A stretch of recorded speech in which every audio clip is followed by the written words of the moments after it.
नमस्तु सभासभाए सर्वस्य स्वागतम सर्वस्य हार्दिक अभिनंदन।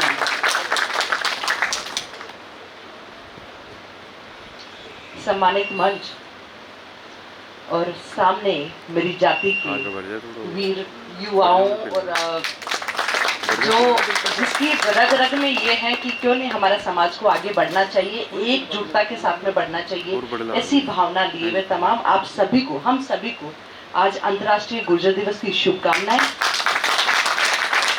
और सिर्फ 22 मार्च को ही शुभकामना नहीं होनी चाहिए, हर दिन उठकर अपने आप में शुभकामना दें कि हाँ, हम उस जाति में पैदा हुए हैं जिसकी वीरता की अभी अभी कहानी जो है साहब ने अभी बताई।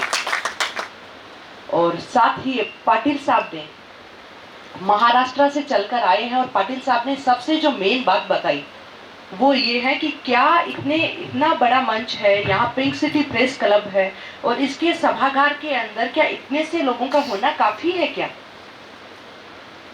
क्या हम अपने परिवार, हमारी माताओं को या अपने बच्चों को क्यों नहीं लेकर आ रहे हैं? हमारा इतिहास आगे से आगे चलता रहे, जो हमारी जातियों ने कैसे संघर्ष किया, उस संघर्ष की परंपरा को, वो कहानी आगे तक जाना जरूरी है, वरना हमारे बच्चे उस चीज को भूल जाएंगे और वो माइंड वॉश, आपने कश्मीर फाइल मूवी देखी है, माइंड वॉश हो जाएगा, बच्चे भूल जाएंगे। पर हमें याद दिलाने के लिए, हमें सच्चाई के लिए भी बार बार लड़ना पड़ेगा। और सबसे बड़ी जो बात है वो ये है कि आप देखिए रामगंज के अंदर अगर कुछ भी हो जाए 5 मिनट के अंदर हजारों लोग इकट्ठे हो जाते हैं, तो क्या हमारे एक आह्वान के अंदर क्या हमारी जाति के लोग इकट्ठे नहीं हो सकते? तो ये बेहद चिंता का विषय है। और साथ में पाटिल साहब ने ये भी कहा हम अलग अलग बट गए, लोर गुर्जर, खारी गुर्जर, गोत्रवाद के अंदर भी बट गए साहब। मैंने देखा कि भाई ये बेसला जी है, जैसे मैं फागना जी हूँ, मेरा गोत्र तो बहुत कम है, खलवा गोत्र है मेरा तो बहुत कम है, तुम्हें खलवा, पर गोत्रवाद में नहीं बटो, बस ठीक है। आप जिस जाति का, और उस जाति का गौरव क्या है, मैं मानती हूँ उस जाति का गौरव भी राजस्थान से जुड़ा हुआ है। जैसे अभी भी पाटिल साहब ने बताया कि ये जाति कोई ऐसी जाति नहीं है, इसमें माँ पन्नाध्याय पैदा हुई है और माओं का माँ आगे से आगे, पीढ़ी दर पीढ़ी आगे जो है हमारी विरासत को सजो कर रखती है, आगे उसको ट्रांसफॉर्मेशन का काम जो करती है। तो वो पन्नाध्याय जिनका बलिदान सिर्फ वो गुर्जर जाति के लिए भी वीर और महानता की प्रतिमूर्ति नहीं है, वो पूरे देश की और पूरे विश्व में उससे बड़ा कोई बलिदानी नहीं है। क्या कोई माँ अपने बच्चे का बलिदान कर सकता है? और अगर आज माँ पन्नाधाई उस वक्त नहीं होती तो क्या आज मेवाड़ के सूरमा जिनका हम प्रातः नमन करते हैं, महाराणा प्रताप जी का अस्तित्व होता? नहीं होता। तो आज प्रातः स्मरणीय महाराणा प्रताप को हम याद करते हैं, इसलिए याद करते हैं माँ पन्नाधाय की वजह से और उनकी वीरता के लिए याद किया जाता है। और साथ ही आज ये कोई राजनीतिक या कोई ऐसा मंच नहीं है, ये एक सामाजिक मंच है और इसमें तमाम, मैं तो सभी से सीख रही हूँ। और बिल्कुल पाटिल साहब, अभी लोधा जी ने भी जैसा वो बताया कि इस पर एक रिसर्च होनी चाहिए। सब जो जैसे हैं लोधा जी से, इनसे मिलकर 8 बजे की इनकी ट्रेन है, उससे पहले आप इनसे मिलकर के भी क्या क्या और आगे हो सकता है, कैसे हमारे लोग जो रिसर्च कर सकते हैं, नई चीजें क्या है, क्या इतिहास के पन्नों पर जो है विस्मृत हो गई है, क्या फिर से हम उसको लेकर आ सकते हैं मेन धुरी में, ताकि एक प्रॉपर एक पूरा संकलन बने, पूरी एक सीरीज तैयार होनी चाहिए। क्या कश्मीर फाइल देख रहे हैं तो क्या गुर्जर फाइल्स नहीं बननी चाहिए? तो मैं इंतजार करती हूँ कि आगे आने वाले समय में द गुर्जर फाइल भी जो है आगे हम सब जाकर एक साथ में, एकजुटता के साथ में देखेंगे। और इसके साथ ही आपको बता भी देना चाहती हूँ, यहाँ जयपुर के अंदर, प्रताप नगर के अंदर, हालांकि वो हाउसिंग बोर्ड में आता है, माँ पन्नाधाय सर्किल है, सर्किल नाम दे दिया। और वहां में जब भी उसके चारों ओर से मैं चक्कर उस सर्किल के चारों ओर लगाती हूँ, मेरा हमेशा मन दुखता है। मेरे को लगता है माँ पन्नाधाय सर्किल नाम दे दिया, पन्नाधाय सर्किल, वो सर्किल टूटा हुआ है, माँ पन्नाधाय की मूर्ति नहीं है। तो मैंने बहुत सारे पत्र भी लिखे, कोशिश की कि पत्राचार के माध्यम से मैं करूं, पर अब मेरे को लगता है कि पत्रों से बात नहीं बनने वाली, अपने अस्त्र शस्त्र खुद को ही उठाने पड़ेंगे। क्या हमारे समाज के 73 शहीदों ने शहादत नहीं दी होती तो आज क्या राजस्थान में हमारे युवा जो आगे नौकरियों में आ रहे हैं, हर जगह आगे बढ़ रहे हैं, क्या बढ़ पाते हैं? क्या नहीं बढ़ पाते? उनका बलिदान भी उन्होंने खुद के लिए नहीं सोचा, उन्होंने आगे आने वाली पीढ़ी के लिए सोचा। उनका बलिदान हम सब के लिए है, और अगर वो बलिदान नहीं देते तो हम सब आज इस मंच पर नहीं सुन रहे होते एक दूसरे को, ये जागृति नहीं होती। मैं तो खुद में मेरा ही बता देती हूँ, मतलब ये कोई ऐसे भाषणबाजी या इस तरह का नहीं है। मैं लाडनू की हूँ, नागौर की, वहाँ गुर्जर खलवा गोत्र है, गुर्जर नाम पीछे लिखा हुआ है। मेरी क्लास की मेरी लड़कियां पूछती थी कि गुर्जर होते क्या है।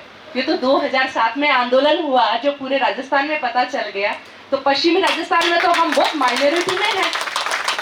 ये तो मेरी शादी, अभी ये बता रहे हैं कि करौली के, ये तो मेरी शादी गलती से दौसा में हो गई, तो मैं इतना पूरा सबको देखकर मैं बड़ी खुश होती थी। मेरे को लगता है आप भी गुर्जर हो, आप भी गुर्जर हो, मतलब इतना मन में एकदम भाव आता था, क्योंकि वहां तो मेरी कॉलेज में एक लड़की में ही गुर्जर थी, और यहाँ चारों ओर देखती हूँ तो मतलब अच्छा सा लगता है। तो कई बार तो सामने देखने वालों को बड़ा आश्चर्य हुआ कि इसमें ऐसी क्या बात है, मतलब ये इतना देखकर खुश क्यों होती है कि आप भी गुर्जर हो, आप भी गुर्जर हो, ऐसी क्या बात है? क्योंकि वहां तो चारों ओर बहुसंख्यक हो। वहां जो हम थोड़ा, एक कॉलेज में एक ही लड़की अगर गुर्जर है तो कैसा महसूस करेंगे? और फिर वो पूछते कि कौन होते हैं गुर्जर, तो मेरे को नहीं पता था, सही बता रही हूँ मैं, मतलब एक अपनी मन की पीड़ा भी समझ लो। या मैं मेरी नानी को पूछती थी, नानी गुर्जर? तो नानी बोलती थी भगवान श्री कृष्ण की जो वो गुजरिया थी वो गुर्जर थी। तो मैं उनको वो कहानी जैसे नानी बताती थी वही कहानी जाकर उनको कहती थी कि हम लोग क्षत्रिय हैं, हम लोग योद्धा थे, और हम लोगों ने मतलब अभी जैसे बताया कि हम संस्कृति, हम जो दर्शन से लेकर हर क्षेत्र के अंदर आगे रहे हैं। और साथ में अभी जो बताया कि क्या हम एक व्यवसाय तक, या फिर हमारे बच्चे सिर्फ आर्मी में ही जाए। बिल्कुल, भारत माता की रक्षा करना हमारा कर्तव्य बनता है, पर उसके साथ में हमारे बच्चे, हमारे युवा और क्षेत्रों में क्यों नहीं है? व्यापार में क्यों नहीं है? क्यों कश्मीर की सेव उगाने वाले आगे कोई और जाकर उसको बेच जाता है? भाई जिस चीज का हमने प्रादुर्भाव किया, जिसको हमने क्रिएट किया, जो हमने उसको पैदा किया है, उसको आगे बेचने का अधिकार या उसका लाभ भी हमारी जाति को ही मिलना चाहिए। तो हमें संगठित होने की जरूरत है कि हमें हर क्षेत्र में जाना होगा, कृषि या पशुपालन और आर्मी और इन तक नहीं, हमें हर क्षेत्र में, हमें व्यवसाय, हमें कॉर्पोरेट क्षेत्र में भी हमें जाना है, हमें राजनीति में भी करना है, हमें ब्यूरोक्रेसी में भी, शीर्ष पे हर क्षेत्र में हमें चाहिए। और सेना में तो लड़ने में खैर हम सबसे आगे हैं ही, उसमें तो कोई दो राय नहीं है। तो इसलिए बस आपसे छोटा सा, आपकी बहन का एक छोटा सा निवेदन है कि हमें संगठित होकर, हमें बंटना नहीं है। ये सेना, वो सेना, इस सेना के साथ में, इसके साथ में नहीं जाएंगे, वो उसका मंच, जो भी मंच हो, बस मंच में पीछे अगर वो एक जगह है लिखा हुआ है गुर्जर, तो सभी मंच में जाइए, एक साथ में, एकजुटता के साथ में जाइए। और कभी अगला कार्यक्रम जो है वो आप ऐसा करिए कि जिसमें सारे मंचों को एक साथ में बुला लीजिए आप, महावीर जी। जिस दिन सारे मंच एक साथ में आ जाएंगे, सबका मतलब भेदभाव मिटा दीजिए कि भाई यहाँ कोई ऐसे वो मंच पर्टिकुलर कुछ ऐसा संगठनों का वो मंच नहीं है, ये पूरे एक समाज का, समुदाय का मंच है, जो एक साथ में संगठित होकर अगर हम उठेंगे, आगे उठेंगे, तो हमारी आवाज सुननी पड़ेगी। और जैसे ही अभी लोधी साहब ने बोला कि मोदी जी बिल्कुल सुन रहे हैं, हमें भरोसा भी है कि वो आगे सुन रहे हैं। और राज्य सरकारों की कुछ न कुछ इच्छा शक्ति की कमी ही सोच लो, या कहीं ना कहीं अपने आप को असुरक्षित महसूस करते हैं कि इनको दे दिया, तो जैसे आर्मी के अंदर जो है उधर करौली, भरतपुर, इस तरफ सब आर्मी में नजर आते हैं, तो यहाँ भी कहीं जो अभी अपने आप को बहुसंख्यक समझ रहे हैं वो अल्पसंख्यक नहीं हो जाए, तो ये डर है। तो ये डर बने रहना चाहिए और अपने को आगे सबको बढ़ना है। और अभी थोड़ी समय की भी सीमा को ध्यान में रखते हुए इन्हीं शब्दों के साथ में आप सबको जो है, हाँ, अभी वो मैं उस विषय से थोड़ा सा आगे भावनाओं के आवेग में आगे आ गई। हाँ, तो वो उस पन्नाध्यायी सर्किल के चारों ओर वो घूमती, तो वो फिर अब मेरे को लगा कि ठीक है, अब लेटर लिखने से काम नहीं होगा, अब अस्त्र शस्त्र उठाते हैं। मैंने पूरे मेरे निगम के एक्सीएन INJN सबको बिठा के मैंने कहा क्या है ये हाउसिंग बोर्ड का, चलो हम बात करेंगे। हाउसिंग बोर्ड मूर्ति लगाने के लिए तो मना करेगी नहीं, तो अब आपस में हमने खुद ने बीड़ा उठाया। और अगला 8 मार्च पन्नाध्यायी दिवस है, जिस दिन अंतर्राष्ट्रीय महिला दिवस मनाया जाता है, उस दिन माँ पन्नाध्यायी का भी दिवस है। मैंने इस बार भी ट्रेंड, मैंने ट्विटर के ऊपर भी टैग करते हुए ट्रेंड चलाने की कोशिश की थी। मेरे को लगा कि सब देखेंगे, वो ट्रेंड आगे तक करेगा।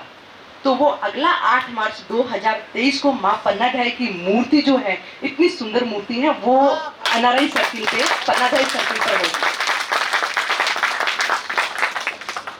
थैंक यू महावीर जी, आपने याद दिलाया। वरना ये 23 मार्च जो अगला जो 2023 में पता चल पाता है इनको। मंच पे बोल पे जा रहे हो तो ये भी थैंक यू। बिल्कुल। और इन्हीं सबके साथ में आपको शुभकामनाएं, आपके उज्जवल भविष्य के लिए शुभकामनाएं। और मेरा तो एक ही मंत्र है, मतलब हमेशा सुबह उठते ही सोचती हूँ कि देश से है प्यार तो हर पल ये कहना चाहिए, मैं रहूं या ना रहूं, भारत ये मेरा भारत ये रहना चाहिए, ये समाज, ये गौरव जाति है, ये हमेशा रहनी चाहिए। जय हिंद, जय भारत। राम राम साहब।